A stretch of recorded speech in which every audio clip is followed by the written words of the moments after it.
Hello, everyone. It is editor of the podcast, Mac, popping in from the future just to let you know that every time you hear this sound, it's my mom dry heaving. I took out her dry heave noises to prevent any of you from dry heaving, so you're welcome.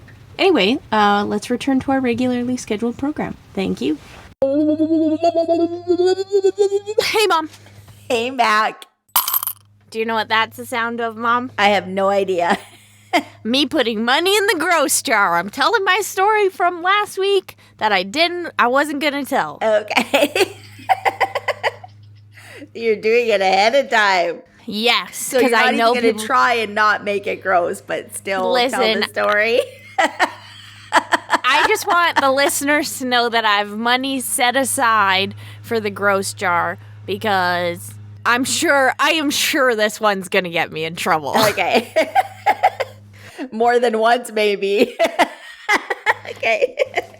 So I recently got a dog. His name is Mitch. He's 11 and he's perfect and beautiful. And so Mitch is an old man dog, so he takes a few medications.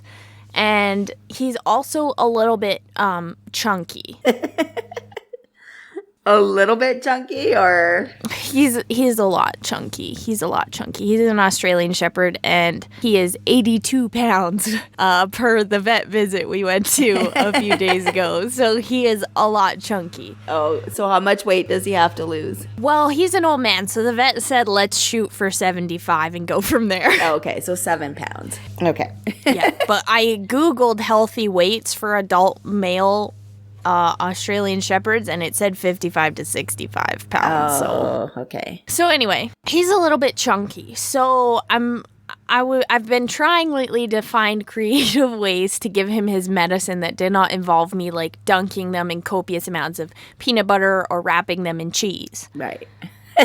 If that's what I have to do, that's what I have to do. But I thought I would try out a few other strategies first.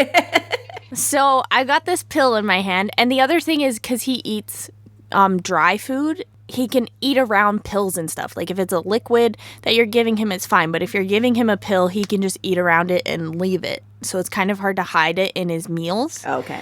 So I had his pill in his hand and I go, well, let's just see if he'll eat it. So I hold it out to him. He sniffs it for a long time. And then he chomps the thing in half. Powder. You gotta edit that out. I am not editing that out. That's the whole reason I told you the story. You have to edit that out. No can do, Mom. I can't handle dry pills or eating, drinking, or swallowing. Oh my gosh.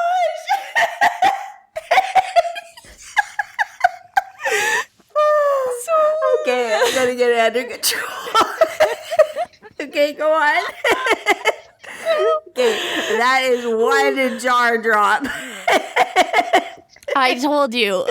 Okay, go ahead. Either I have to put money in the jar for telling the story or I have to put money in the jar for making you loudly dry heave on the podcast. I'm so sorry. That's money for you in the needlessly polite jar, I guess. So it's like a smoke bomb went off. He chomps his pill and there's powder everywhere. I'm like, no, because I thought he would just kind of slurp it up and swallow it. He doesn't chew treats when I give them to him. Yeah. So I thought he would just slurp it up and swallow it, and he didn't. And so then I feel awful because I'm like, that probably tasted disgusting. And of course, I'm not going to sample the dog medication to see how it tastes. Okay, I went away from the mic for that. So hopefully it's not on the recording. Oh, I heard it, so it's on the recording. So I threw $4.35 into the gross jar. Into the gross jar. So I figure I have at least two more gross comments before the end of the podcast. Okay. Yeah, so I feel awful. So then I'm giving him all these treats because I feel so bad that he did that. Yeah, yeah. And I'm like, I'm so sorry. Here, have a treat. Have half a dentist stick. Do you want some peanut butter? You should have just dipped it in the peanut butter to start with. I know. And I was like, oh, man. I could not believe how spectacularly it backfired on me. Ew. I thought he would just spit it out. No. Yeah, and then I had to stop him from, like, licking up the powder on the floor. Okay. Okay, I'm done. I can't handle anymore. Okay, I'm done. Listen, Mom. I've heard your dry heaves, and I'll be done. That's fine. I'm so sorry, listeners. I hope that's edited out for you. Hi, listeners. Hi, dear sweet internet friends. I will not be editing that out. Full disclosure. But yeah, mostly I just want to talk about how wonderful Mitch is, because he's beautiful and he's smart. He is beautiful. And he's just the sweetest old man dog you could ever hope to get. And you're the perfect person for him. Well, I don't know if I am, because when we went to the vet the other day, and I swore I would not be this kind of dog owner, but here we are. I'm in the vet. And I know Mitch is 11 turning 12. I know he's not a young guy. I know that the life expectancy of Australian Shepherds. I know what I got into when I got this dog. Right. We're good here. So I go into the vet, and the vet comes around the corner. She's like, so how did you get this dog? Which is a question I did not prep for. I prepped for why is he a little bit chunky. I prepped for what medications is he taking. I prepped for what is his medical history. I did not prep for her to ask me, how did you get this dog? Okay. So the short version of how I got the dog is like, your mom, my grandma, was routinely still dog sat for this dog, but she's known him since he was a puppy. And then the owner who owned him previously couldn't take care of him anymore, and my grandma couldn't take him because she's got 2 elderly cats that are afraid of the dog. So I'm trying to tell the shortest version of this story, and then it dawns on me like, I don't understand why someone wouldn't want him. Right. So then I start crying. Like, I'm not loudly sobbing, but like I'm tearing up. I'm wearing a mask and I can feel like the dampness collecting as it just soaks up my tears. I knew I was getting an old dog, and it wasn't the fact that he's old. It wasn't the fact that, he can't do the things he used to do when he was a puppy. It was just the idea of like, I can't believe someone wouldn't want him. Yeah. So then I'm crying in the vet office, and because it's COVID rules, instead of meeting in the like small vet room, they come out and you meet in the front entrance of this vet clinic. So there's 2 like administrative assistants sitting there. All the vet techs are sitting there. The vet is there. Like, I have a full audience for this meltdown. Why didn't you just say the shortest version of the story, which is he's a rescue?